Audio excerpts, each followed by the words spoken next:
Hello! It's gonna get really hot in here and I'm wearing Ben's merch. To be nice, I'm wearing Ben's merch, okay? Okay. I'm also very hot in here and very nervous, but oh, my screen better not do that the whole way through. No worries, it's okay. Okay guys, there is a question box at the bottom. Feel free to write anything in it, because I have got questions, but hey Beth, hello.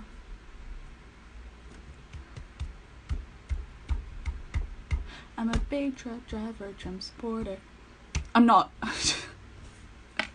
Hi. Okay guys, there is a question box. Try to fill out with as many questions as you want me to ask Ben. I have questions, so we're all good. Ooh, hang on.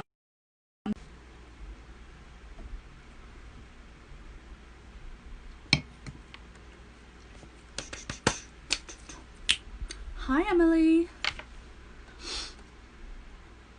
Let's check who we've got in here, shall we? A lot of people. Hey, Jay's in here. And Carly.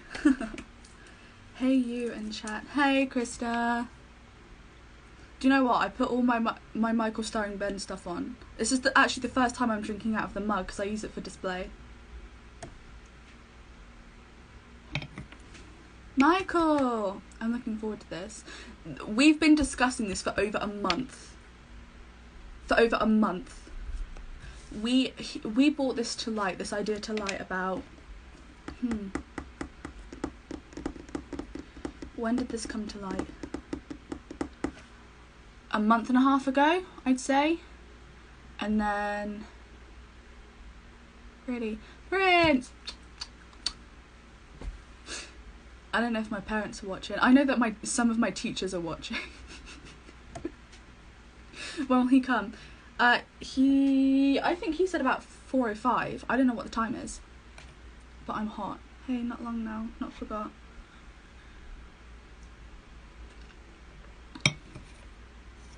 Georgia just got mentioned on his story there. Hey, did he share your reminder? What teachers are watching?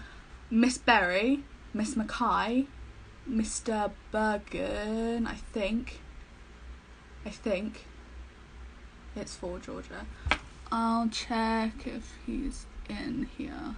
No, he's not in here yet. You know, can you tell?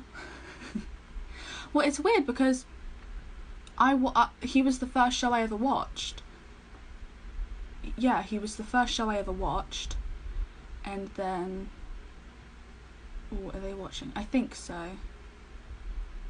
You guys are requesting to come live with me. Have you been to Thriller Live? I have been to Thriller Live. It's your 15th tomorrow. Well, happy birthday for tomorrow. Oh, you guys have already asked some questions.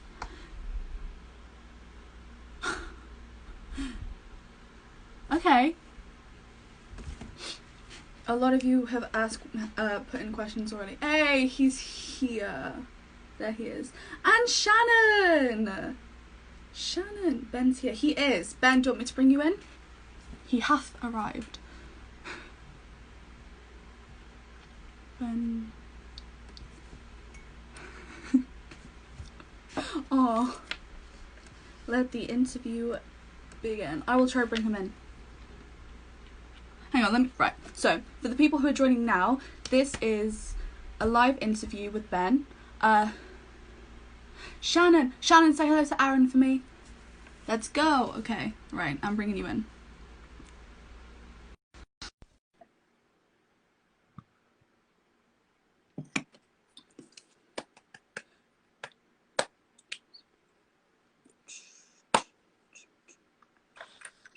Hi. Oh, you're dressed as Hi. well as well.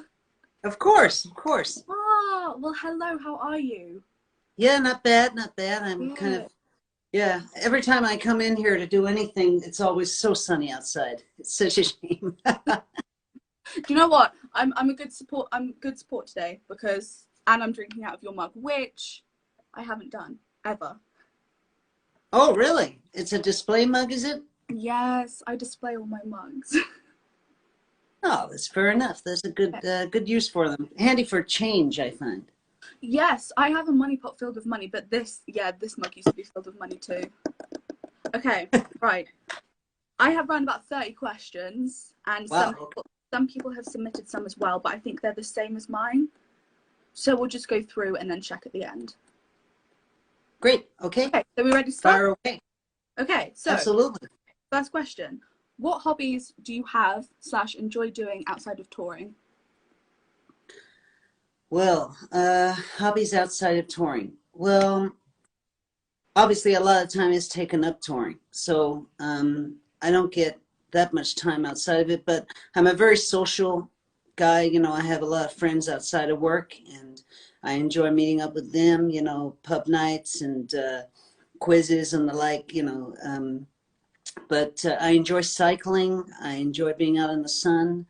Um, you know, I love my music. My music is my world. You know, I love going to concerts and going to other theater shows, other tribute shows. So I'm always around, always looking for people to go and see. And I kind of got the concert bug about a year ago because I hadn't been to see, no, probably about say 2 years ago.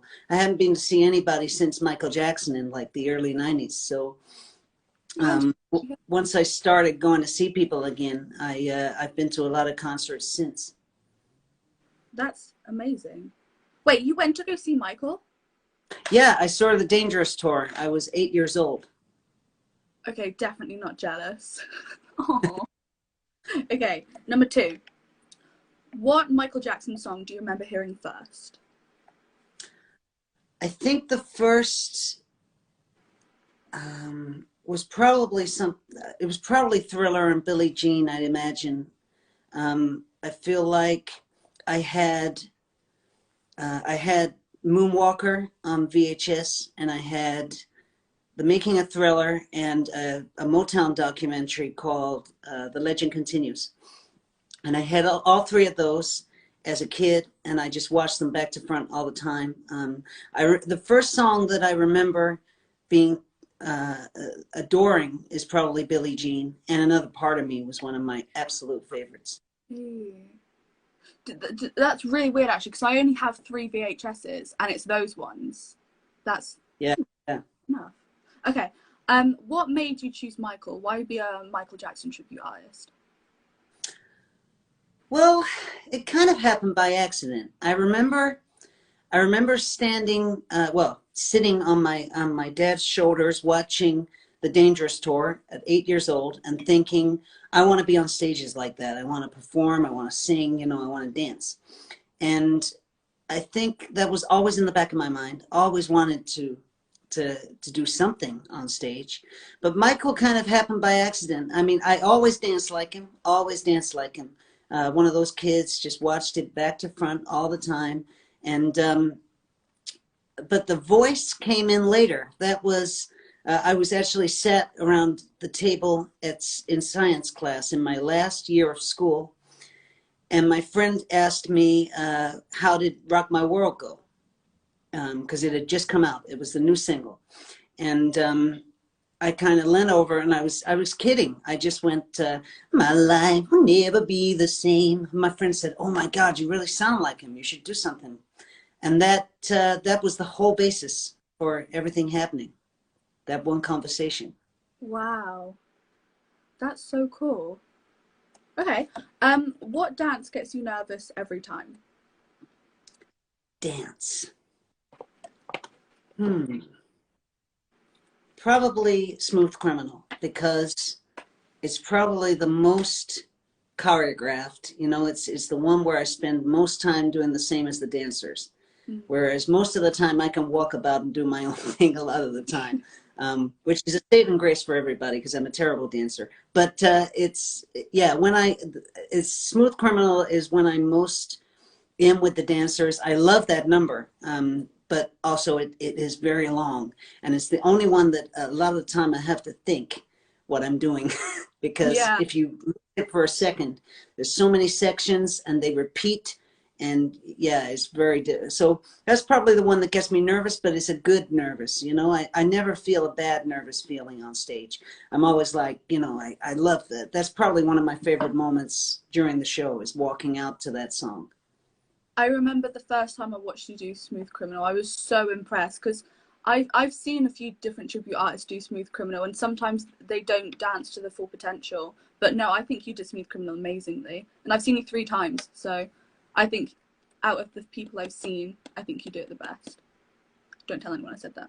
Oh, thank you very much. No worries. Thank you. How long does it take you to do your makeup? Well, I mean, scaled down version today, about 15 minutes. I actually throw on a lot more when I go on stage, because you're getting hit by that white light, and it's very hot and very sweaty. So you have to put on a few layers to make sure everything stays in place for the whole time. So on stage during I mean, it used to take me an hour and a half. When I first learned to do it, an hour and a half. And I learned it from, we did a show for Vodafone in Manchester, and it was their kind of work due, and it was Thriller. It was Michael Jackson themed. And during the night, this makeup artist came in, and he was employed to make up the managers as zombies, and they were going to join us on stage, learn the dance. And of course, like with most corporate events that you go to, nothing goes to plan. The guys that were meant to be made up didn't turn up. And at the time, I was kind of just throwing on makeup like similar to what Michael Jackson wore. So it was just, I was just lining my eyes and doing my eyebrows and whiting out, and just, you know, wearing very little makeup that was actually manipulating my features or anything like that. So this guy comes in, and he's got nothing to do, because the people that are meant to be there for him haven't turned up.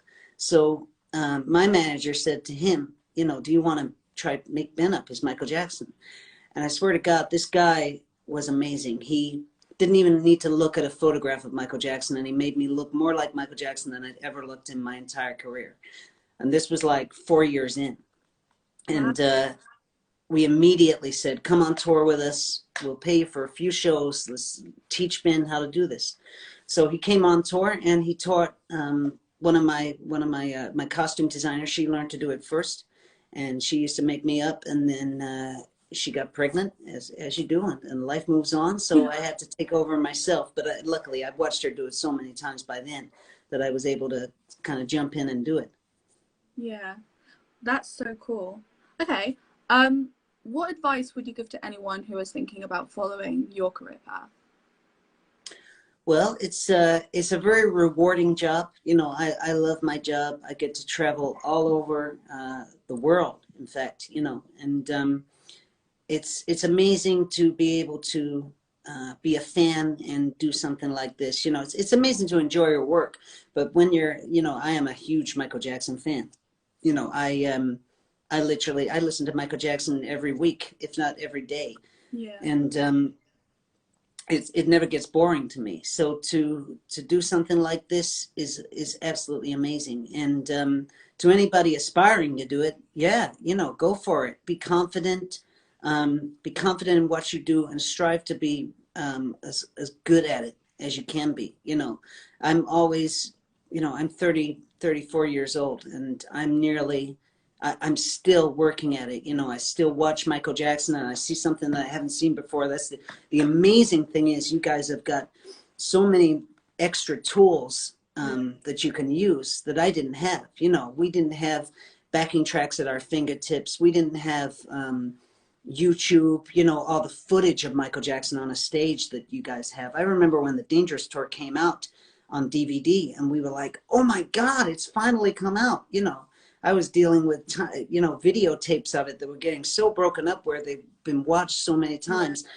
And then it came out years later. It came out in the 2000s, and the Bat Tour also, you know, didn't come around until like 2012. I saw nothing of the Bat Tour. Whereas now it's everywhere. You can see it online, you know. Yeah. But I would say, you know, study is a major thing. Study is a major thing. You know, I study Michael Jackson, everything down to the way he looks at certain moments, and how he squints and how he, you know, I study the mannerisms more than anything. I think mannerisms are so important, almost more important than the actual dances. Yeah. Wow. What's your least favorite song to perform? Uh, it's actually cut now. Not because of me. I didn't cut it, by the way. This is not my, you know, I still love the song. But jam is so hard. Because what you have to appreciate about jam is, of course, when Michael did it live, it was a tracked vocal. You know, it wasn't live. He never actually sang a live vocal on jam. I think he had to cut in a few times when the pre-recorded vocal didn't kick in on certain shows, but he never actually went forth and sang the whole thing. Yeah. And the reason being is completely understandable. It's what you call a studio work of art, you know. It's been dropped, what they call dropping. So it's like he sings in nation to nation, all the world must come together, face the problems that we see, then maybe somehow we can work it out. And then they all go off and have a cup of tea, and then they record the next line in. You know, it's done like that. And so to replicate that live is extremely difficult. And especially when you're moving around. My God, I have such a hard time singing that song. We used to call it the out of breath song because I literally couldn't breathe. And the worst thing, before I had wigs, I had my own hair for a lot of years, and he actually breathes in on a lot of the glottal stops, which are the little pops in the back of your throat, and they pull in so much air. And when I had my own hair, there was this one particular performance, and after it happened once, it kept happening, where a hair will get to the side of my mouth just as I go in the middle of the verse. And then it went straight down the back of my throat. And I kind of went like, you know, and not able to sing the next line because I had this massive bit of hair down my throat. But it was such a hard song. And every single time, I mean, I still, every so often I throw it in just for fun, you know, and we do it in sound checks and I love it. And I so enjoy it and I miss it. But yeah, in the moment, you know, 4 songs in, it's a very difficult song to sing live, to replicate live and do justice to it, you know? Yeah. Do you have any other idols other than Michael? Where do I start? Yeah, loads. And I gather more when I go to see people live, you know, like I actually, because Michael didn't really talk on stage, I actually have studied other artists and the way that they interact with the crowd in order to interact myself, because I didn't want to be, I wanted to be a tribute that was known for, you know, doing justice to the performance, but I didn't want anybody to feel like I was, thought I was Michael Jackson. You know, I didn't want anybody to think like that. I wanted to put a little bit of me in there. And that's kind of the, you know, the fun side of it. But yeah, I look up to a lot of performers. I've seen lots of people that have really impressed with me with the way that they work the crowd. I think that Dolly Parton, for example, is brilliant. She is like sitting in the lounge with your grandmother. You know, she's just incredible. She tell you a story and take you on a journey so effortlessly on stage. And that's, you know, I look up to that hugely. Whitney Houston, I think, is one of the best singers of all time. Lady Gaga is incredible. She's like the best person I've ever seen live. I actually thought that Taylor Swift was incredible with the crowd. I thought that Celine Dion was a genius. That is like one of the most genius stage shows I've ever seen. Wow. And I look up to all those kind of people. I mean, I do love female artists more, generally speaking, but I love all kind of things, and I constantly get into new music and explore new avenues of performing, and even, you know, steal lighting ideas, you know, from different people. When I saw, I woke up one morning and I was flicking through my Facebook, and my friend had said, "Oh, I went to see Justin Timberlake last night," and he's at the O2. And I was like, oh, wow. I wonder if he's still there. I wonder if he's doing a few nights. Well, he had one more night. And I said to myself, I was laying in bed, I thought, you know, if I can get one ticket, I'll go up there on my own and watch him. But I've got to get it at face value. I'm not going to spend a fortune, you know. Yeah. And I bought the ticket. I went. One of the best lighting shows I've ever seen. And one of the greatest moments was he did Human Nature. And he said to the stadium, ladies and gentlemen, put your hands in the air for the king of pop, Michael Jackson. And the whole place went insane. Oh. So it was so nice to be there and experience that, you know. Wow. I like But yeah, all kind of people. Incredible, incredible performers. It's amazing. It's a constant education. Yeah. If you could meet anyone in the Jackson family, not including Michael, who would you meet? Oh, that is difficult. Probably, I would say Janet, because I think she had a more, you know, from what I can see, I think she had a more intense, loving relationship with Michael. And Yeah. so I think it would be interesting to kind of pick her brain, you know, find out what it was like growing up with somebody like that. Because Yeah. I feel like, you know, there must have been signs when he was very small that he was extremely special. So I think, yeah, I'd love to have a conversation with Janet, I think. Yeah. Where is your favorite place to perform, or where you have performed? You know, I should probably sit here and say the London Palladium. And that was a magical evening. It was incredible to play that. That was unbelievable. Never dreamed that I would play that. But I think one of my favorites of all time would have to be when we headlined the main stage at Glastonbury, which is a tribute festival in Leicestershire. And there were around about 26,000, I think. And it was just people as far as you could see, you know. It was incredible.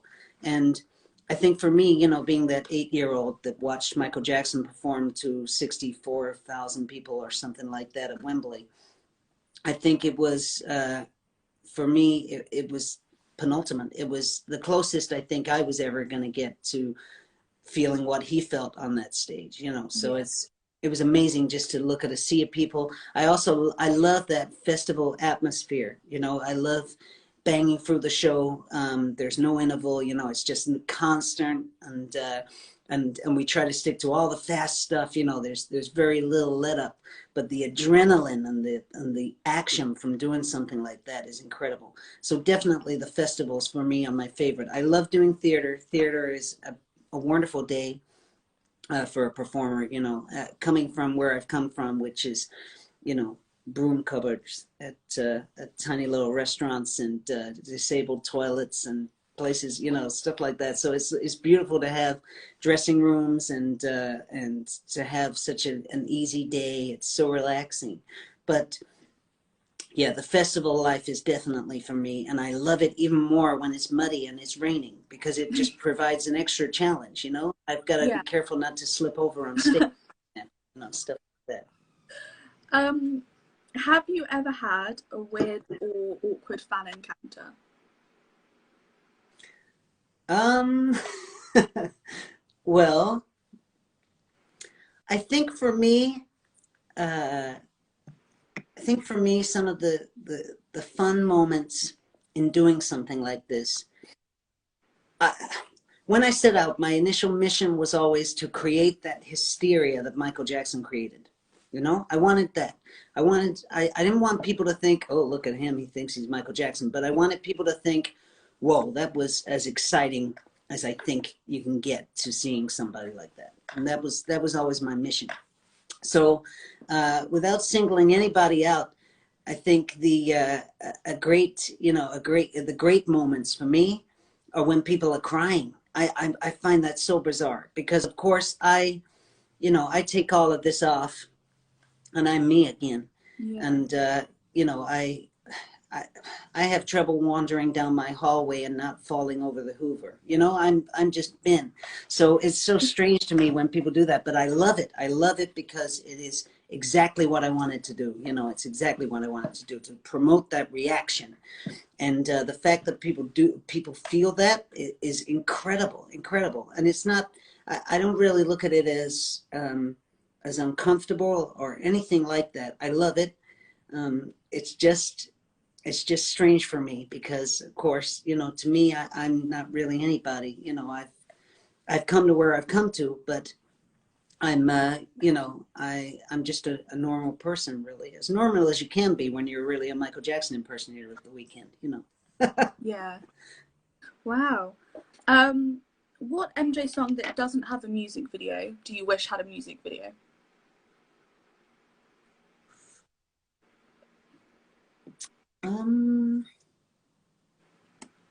Probably my favorite song, which is Tabloid Junkie. Oh, I love that song. And I think if it did have a music video, to have kind of the studio process to that song would have been incredible, because of course you got that backbeat, which is completely his voice. I'd have loved to have seen that tracked and done, you know. But yeah, that would definitely, and the message is so strong, and the lyrics are so incredible. It's just such a great song, you know, great, the way it's been written. It would have loved to have seen what was inside Michael's head when he was writing that. Yeah, definitely. Yeah. What has been your biggest audience? I think it was again a festival, and it was in Marylebone in France. It was out in a market square, and literally, when I say you couldn't see the back of the people, they went back in a crowd, and then in the distance there were two huge buildings and streets that split the road, and the people went back into the streets too. It was incredible. And I think they said to us that we performed in front of around about 32 or 33,000, something like that. Oh my which God. is, you know, pretty unbelievable. That's really cool. And such a buzz, you know, such a huge buzz. We ended up playing, I'm sure we ended up playing a couple of extra songs that we didn't plan on, because it just kept encoring. And then at the end, there was kind of a gated off section at the back of the stage with a kind of marquee, and we were in the back there. And 2 hours after we'd finished performing, people were still waiting outside, Ben, Ben, Ben, like that, you know, and it was incredible. And in the end, we kind of came out completely out of our costumes and everything, and wandered along the road with all these people following us, and we ended up in this pub with all these people that had hung around, and we all just stepped back and had a drink together, and it was incredible. Wow. Well, France loves Michael, don't they? So Absolutely, that surprised yeah. me. Have you ever had someone run on stage? Yes, yeah, lots of time. Yeah. Oh. Yeah, lots of times that's happened. I'm trying to think of the funniest one. Oh, there was a lady recently at a wedding. I did a wedding, and she decided to, I saw her coming. She was like through the crowd like this, like a woman on a mission. And she came up like that, and she turned around, put her back to the audience, lifted up her dress like that. And I was just stood there starting Beat It. So I went, I looked at my sound guy like that, and he was just bent over in half, like laughing. And I just went, they told him, don't you ever go down. Don't want to see your face, don't want to see your rear. And the audience just, it was incredible. It was great fun. You know, stuff like that happens all the time. Not so much anymore with theater, but yeah, you get the, you know, it's great, isn't it? You know, it's human nature to be like that. And Yeah. it always makes for stories, you know, and I've got a million of those, you know. Wow. That's funny. Someone's just said that I'm going to be the next one to run on stage. It's possible. It's possible. When you're not dancing or singing or rehearsing, which I feel like is the same as what I've already asked, what are you doing when you're not singing or performing? When I'm at home, like I said, I love to socialize. I love going out with my friends. I love, you know, I love a good barbecue in the sun with a few beers, and I like going to the cinema. and seeing shows and stuff. You know, I'm just yeah, I'm a very social creature. You know, Yeah. lockdown has been, you know, it's been terrible for me because I love to mix. I love to be around people all the time. So it's been very strange not seeing my family, not seeing my friends. But yeah, so I would say I'm a social creature. Anything where I can kind of you know, enjoy myself with other people and get other people involved.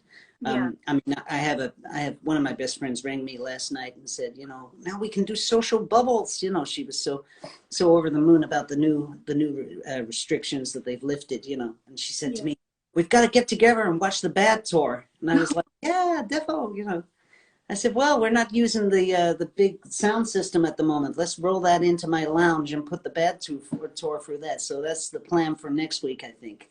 Your neighbors are gonna hate you. Yeah, they do already. They do already. What's your favorite album?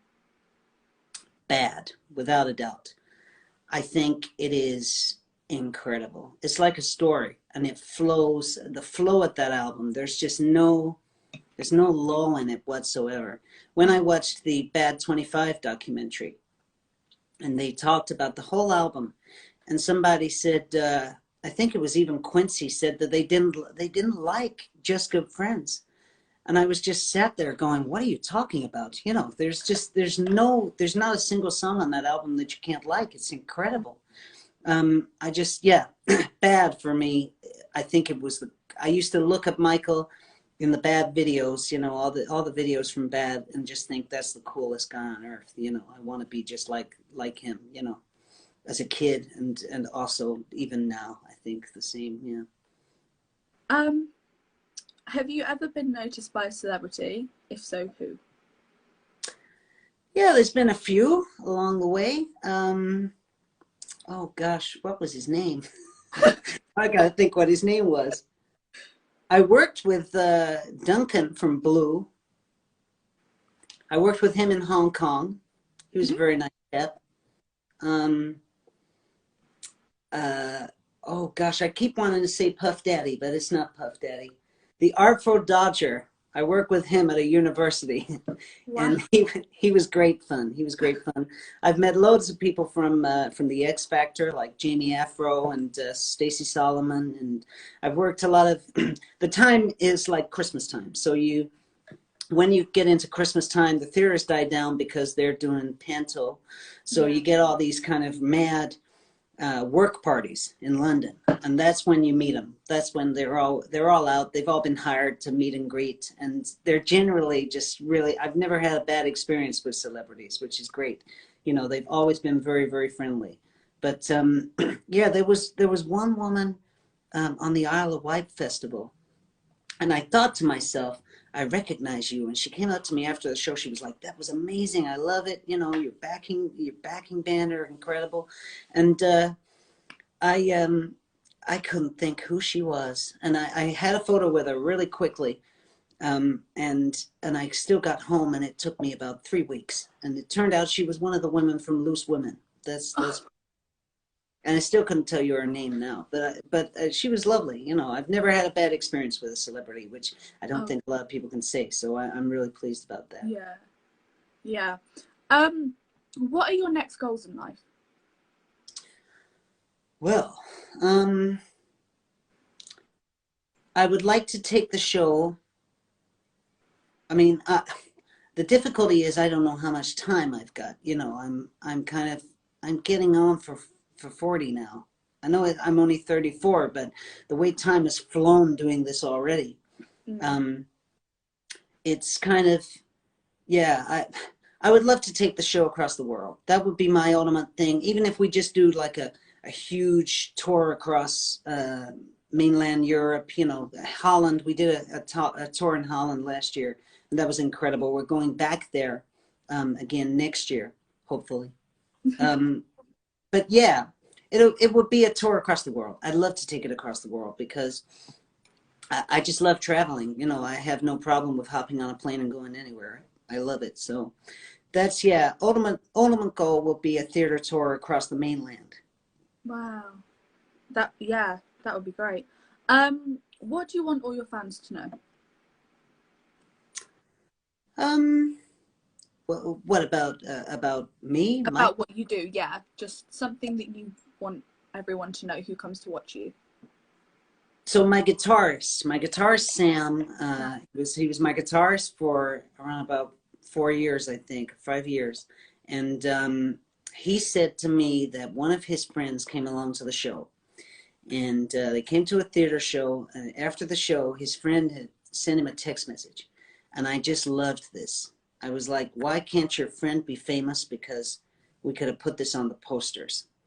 He said, "Do you know what, Sam? It was brilliant, and what I loved the most was that you could tell that everybody on stage was doing that show for exactly the right reasons."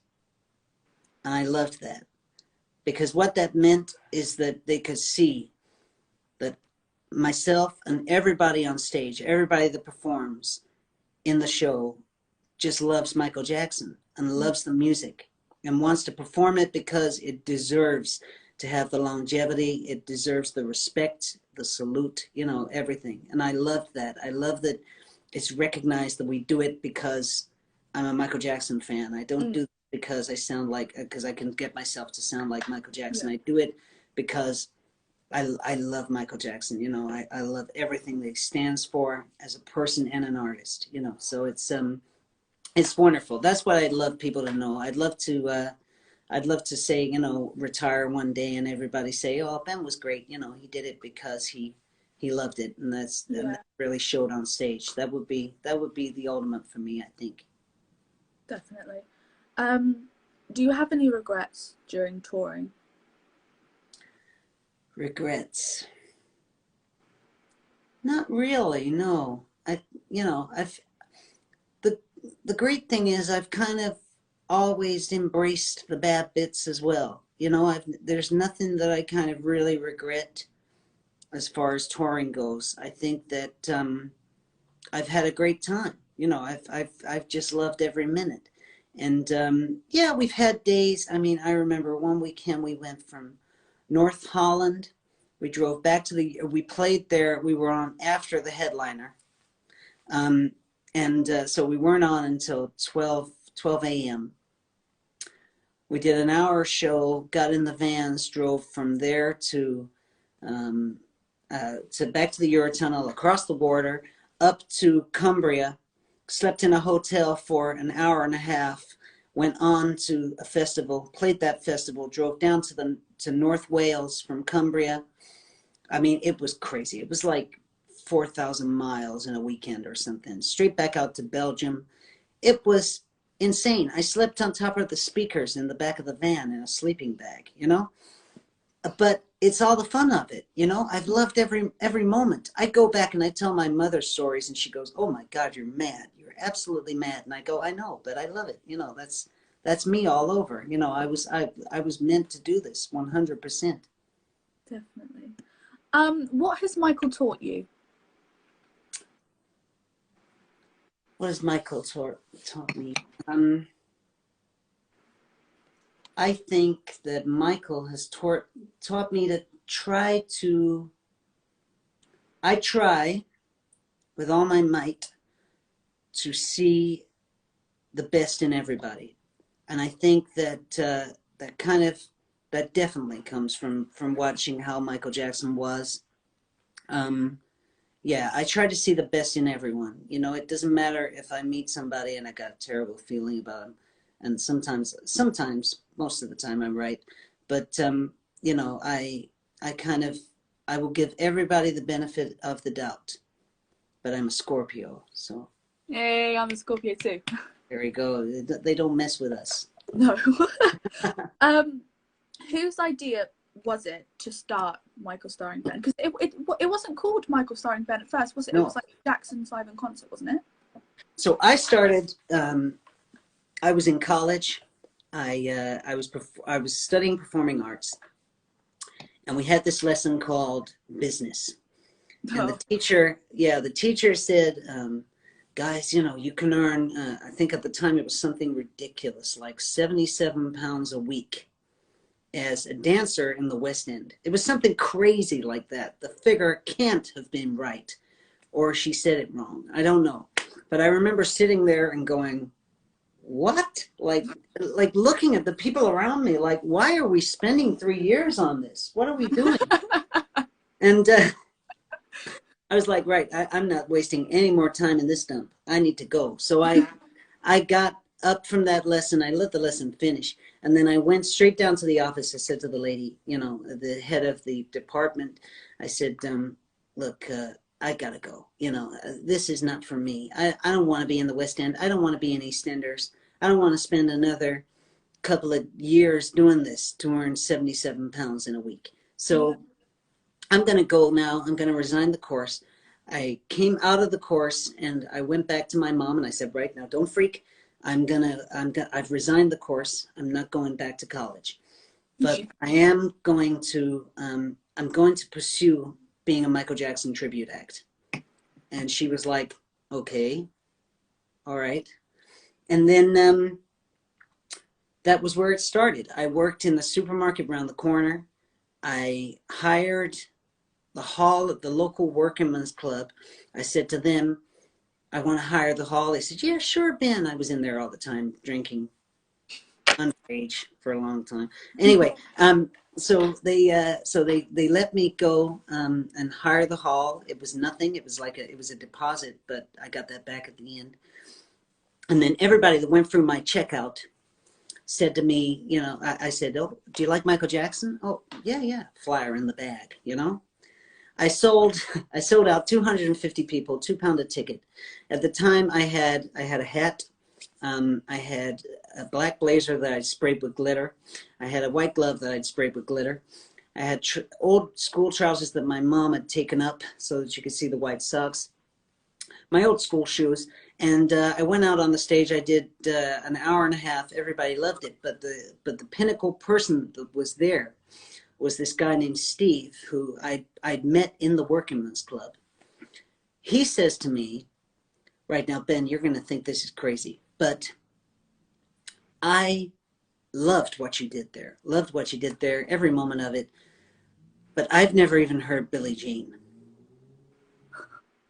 I mean, we established that he'd lived under a rock or something. But anyway, so he said, teach me about Michael Jackson. I've been wrapped up in this kind of indie rock world all my life, and I just not listened to Michael Jackson whatsoever. So I was like, okay, fine. So I lend him Bad and some footage of the History tour that I had at the time. I lend him that. He comes back to me a week later. He says Bad is the best album he's ever heard in his life. He can't believe that he's missed the boat with Michael Jackson, right?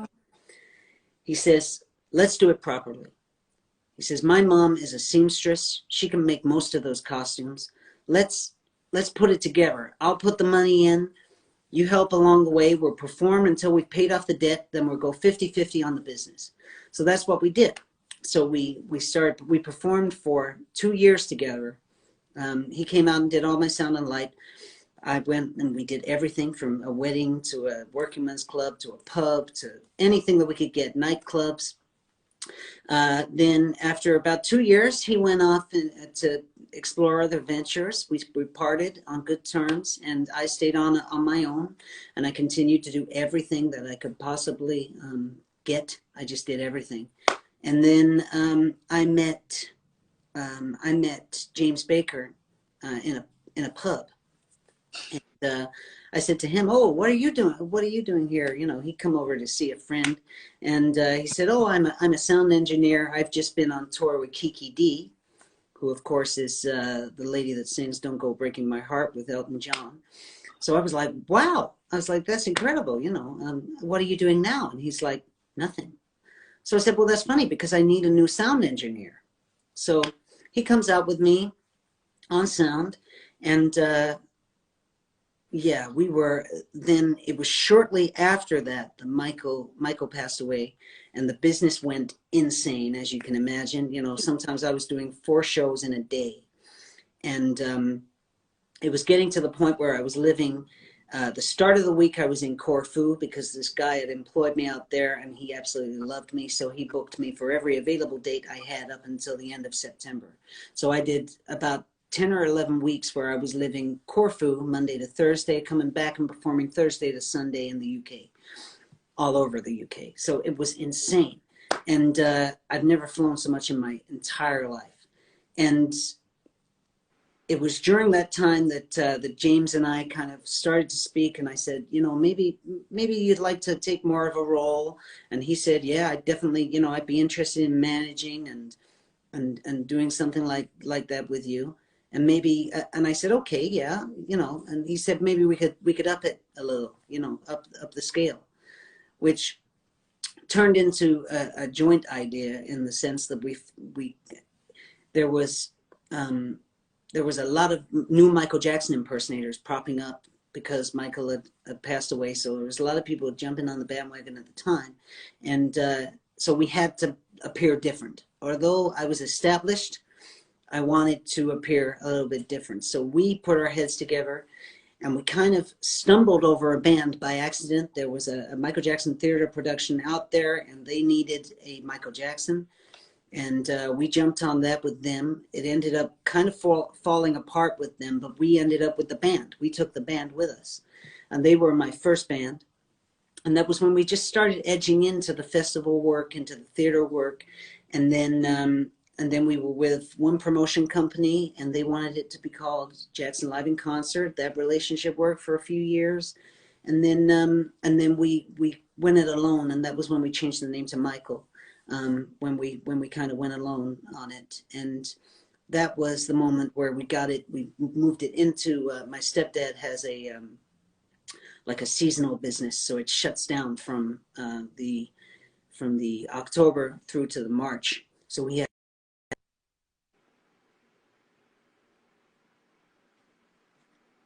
Oh no, we've lost him.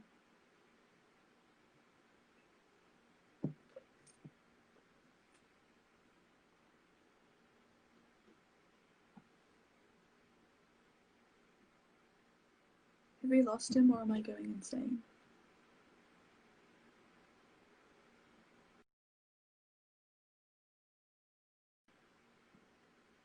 Oh no! We lagged. Hang on. I might be able to bring him back. Wait. Is there a limit? We have 10 minutes left. Hey! Okay, wait, hold up. I'll bring him back.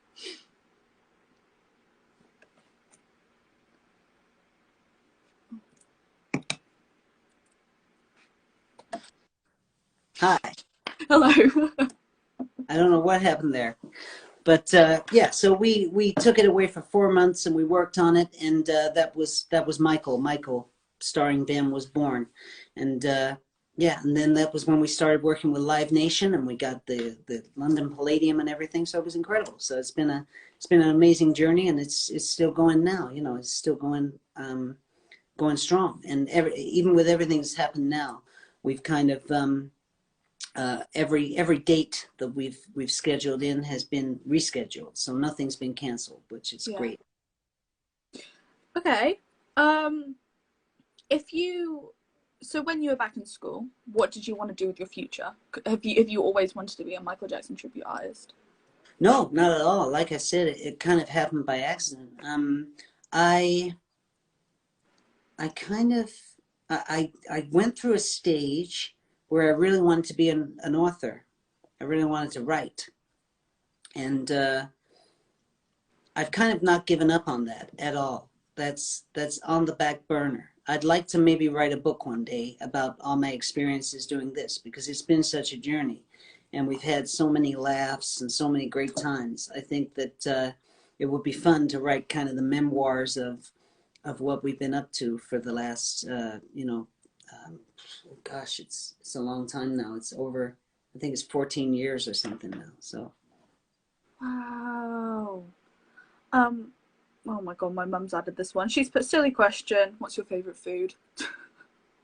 My favorite food? Halloumi at the moment. Yes! Halloumi is my favourite food. Oh, thank God. Do you have a bucket list? Of concerts. Yeah. my bucket list is artists that I still want to see. So, Who do you want to go see? well, unfortunately, I think some of them I won't get to see. I'd have loved to have seen Tina Turner, um, but yeah, I've got a few, greats that I still want to see, and a few people that I'd like to see again as well. I think I could go and watch Celine Dion a million times. She was incredible. But yeah, there's kind of, I'd love to see Dionne Warwick. I know that's a funny one, and Gladys Knight.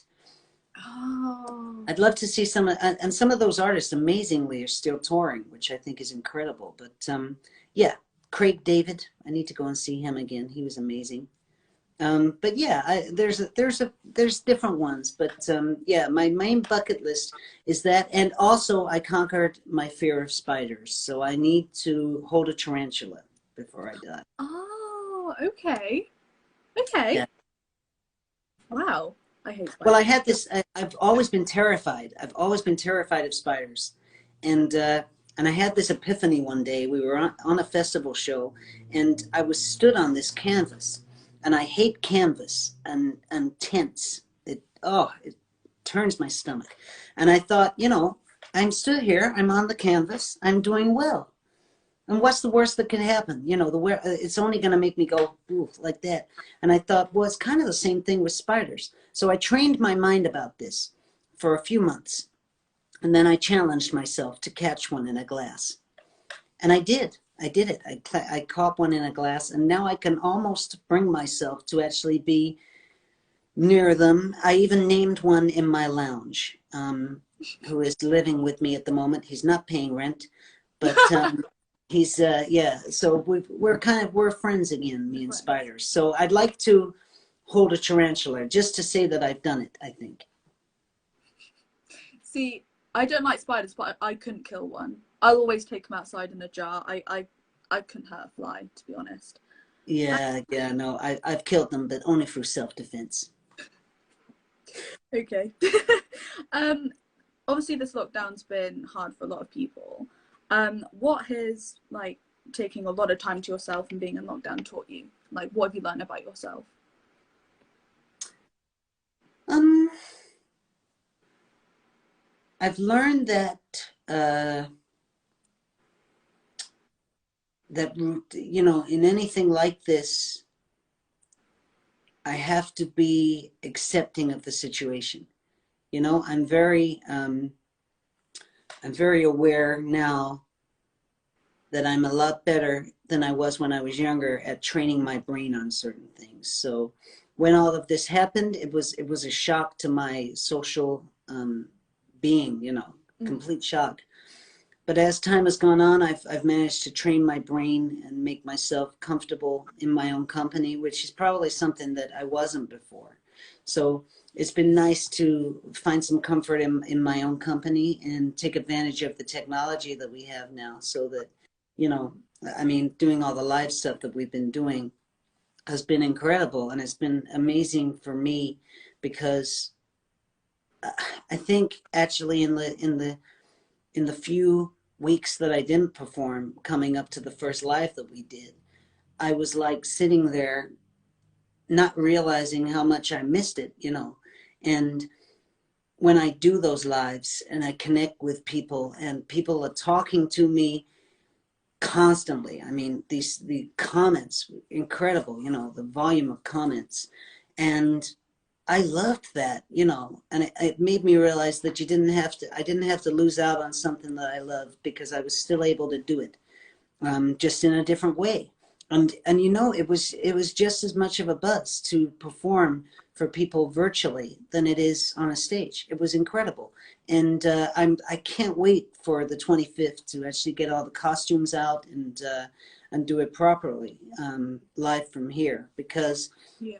I can't remember the last time. I mean, I don't even think I can remember how to change into the Smooth Criminal stuff. So that's going to be interesting. I might come on with everything upside down or something. um, this is one that I've put in because it was asked from my TikTok. It literally says, "Why don't you have TikTok?" I couldn't think of what to do on there. I was like, I don't know. It requires, you're great at it because you've got like this talent for makeup and everything. And, and I don't know. I think it requires a lot of time to film stuff. Hmm. And, I feel like it would be a thing that I did like 4 posts and then I would be like, right, I can't think of anything else to do. Yeah. It'd be one of those. I mean, I'm not great with Instagram. I really try with it, but I'm not great at it. Because I just think like how many pictures can I post that are interesting? It's that whole engaging content thing, isn't it? And yeah, I feel like yeah. I just wouldn't be great at it. I might try it. Who knows? I might try it. Was as from her TikTok, meaning Georgia wants Ben to have TikTok. This is her campaign to get him on there.